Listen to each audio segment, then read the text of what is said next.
Com quase 100 anos de existência, foi por muito tempo considerado o edifício mais alto do mundo, com uma construção inovadora batendo todos os recordes da época, retratada em filmes épicos como King Kong, é um ícone norte-americano e uma das 7 maravilhas do mundo moderno. No vídeo de hoje, veremos a história de uma das construções mais conhecidas do planeta, o Empire State Building.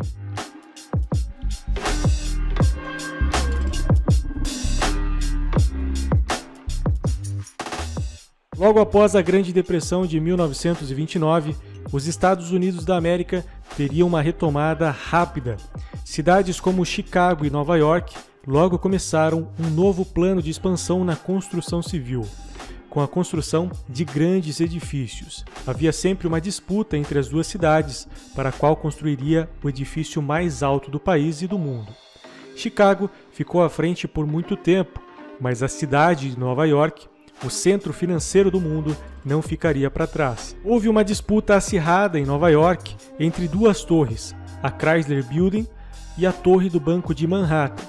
Quando tudo levava a crer que a Torre do Banco de Manhattan levaria o título de maior edifício por uma diferença de poucos metros, a Chrysler Building reservou um pequeno segredo, uma torre construída internamente que foi levantada quando a Torre do Banco de Manhattan já havia terminado, gerando uma reviravolta na ganhadora do título de maior torre dos Estados Unidos em 1930.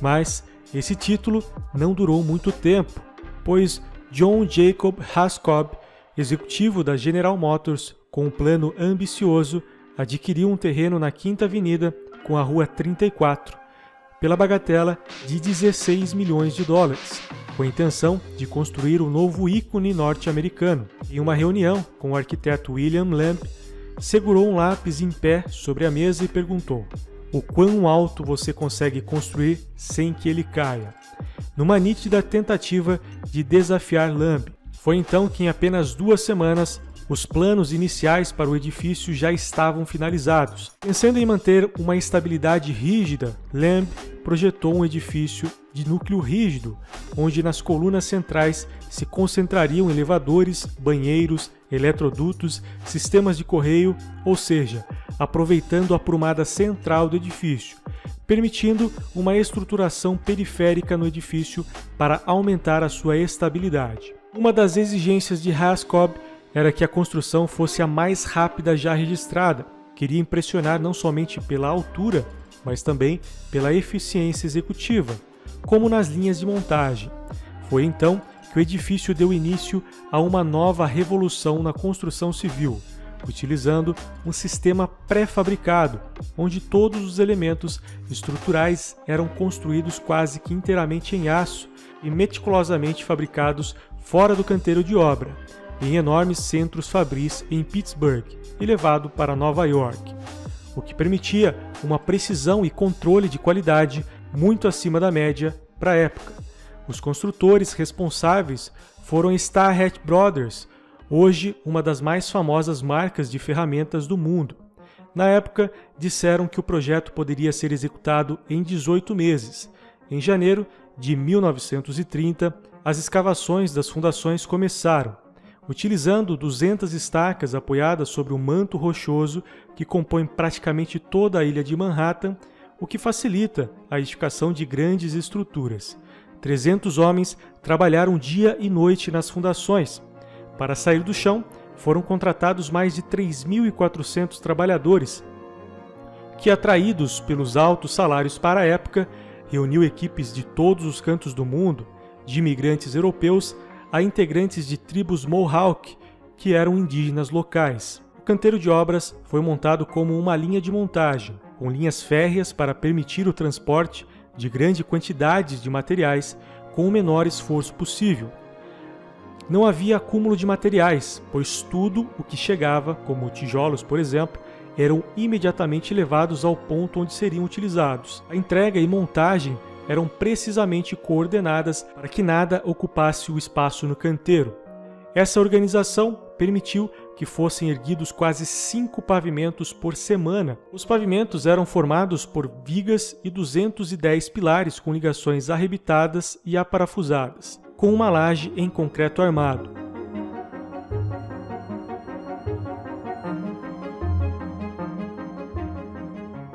Diversos guindastes foram posicionados entre os andares intermediários, pois o edifício era tão alto que não existia na época um equipamento capaz de içar cargas por tantos andares. Os trabalhadores atuavam sem nenhum tipo de equipamento de segurança. Era basicamente um trabalho de malabarismo. Multidões paravam para assistir os trabalhadores se equilibrando em vigas estreitas e andaimes, a mais de 300 metros de altura.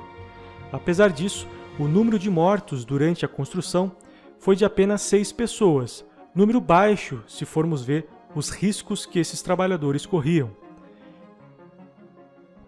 Enquanto os andares iam subindo, o sistema de água, esgoto, ventilação, arrefecimento e energia eram executados. Foram mais de 100 quilômetros de tubulações. O sistema de abastecimento de água, de consumo e água fria para o sistema de refrigeração eram movidos por bombas d'água gigantes, que tiveram de ser divididas em 2 seções, uma no subsolo e uma no 84º andar, para obter a potência necessária. O mesmo foi feito com os transformadores de energia. Os sistemas de elevadores, por sua vez, foi feito pela empresa Otis, pioneira no sistema, que elaborou um projeto de 70 elevadores para atender a demanda de mais de 15 mil pessoas e 102 andares do edifício. Os elevadores foram divididos em grupos que segmentavam os andares, permitindo uma otimização do sistema. Isso foi antes do emprego de elevadores expressos, técnica utilizada nas torres do World Trade Center anos mais tarde. Os elevadores eram os mais modernos para a época. O Empire State Building foi um marco para a empresa, que tem um contrato vitalício para a manutenção e modernização desse sistema no edifício. Foram utilizados mais de 60 mil toneladas de aço, 47 mil metros cúbicos de concreto, 10 milhões de tijolos, 19 mil metros quadrados de granito e 28 mil metros quadrados de mármore, distribuídos em 102 andares e 381 metros de altura. A obra foi finalizada 4 meses antes do planejado, totalizando apenas 14 meses. Um recorde difícil de se bater até hoje. Para se ter uma ideia, a torre do World Trade Center demorou quase 7 anos para ser finalizada, mesmo com toda a tecnologia atual utilizada hoje. O prazo de execução menor também reduziu os custos previstos para a obra, que eram de 50 milhões, e caíram para 40 milhões. Tudo isso graças à eficiência do sistema construtivo. A torre foi finalizada com uma enorme torre, que além de ajudar na altura final do edifício, tinha a finalidade de servir como ancoradouro para dirigíveis, tecnologia que se mostrava a mais promissora no transporte aéreo na época. Mas a ideia foi abandonada após 2 tentativas fracassadas de ancoragem. Como o vento naquela altura é muito turbulento, é praticamente impossível manter um dirigível estável o suficiente para o embarque e desembarque de passageiros.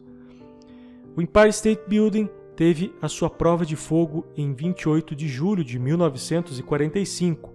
O bombardeiro B-25, pilotado pelo tenente-coronel William Franklin Smith, voando baixo por conta de um nevoeiro, colidiu com a face norte do edifício, entre os andares 78 e 80, abrindo um buraco de quase 7 metros de diâmetro na estrutura do edifício. 14 pessoas morreram no acidente e o incêndio foi causado pelo combustível do avião. A tragédia só não foi maior por conta da rápida contenção das chamas, que foram extintas em apenas 40 minutos. A estrutura foi recuperada e em menos de uma semana o edifício foi reaberto. O Empire State Building se manteve como o edifício mais alto do mundo por 40 anos, até a construção das Torres Gêmeas na década de 70. Voltou a ser a torre mais alta da cidade de Nova York após os trágicos atentados de 11 de setembro de 2001. Hoje é a 5ª torre mais alta dos Estados Unidos e a 31ª do mundo. Em 2010, o edifício passou por uma reforma de 550 milhões de dólares, onde grande parte do valor foi investido para tornar o edifício mais eficiente e sustentável. O Empire State Building é o mais alto edifício com o certificado Leadership in Energy Environment Design, o famoso LEED. São quase 90 anos de história, prédio que faz parte da cultura norte-americana, um marco na construção civil pré-fabricada, fazendo jus à sua presença na nossa série História das Estruturas. Se gostou, deixa o like, se inscreve e ativa o sininho no canal para não perder nenhum dos nossos próximos episódios. Valeu e até mais!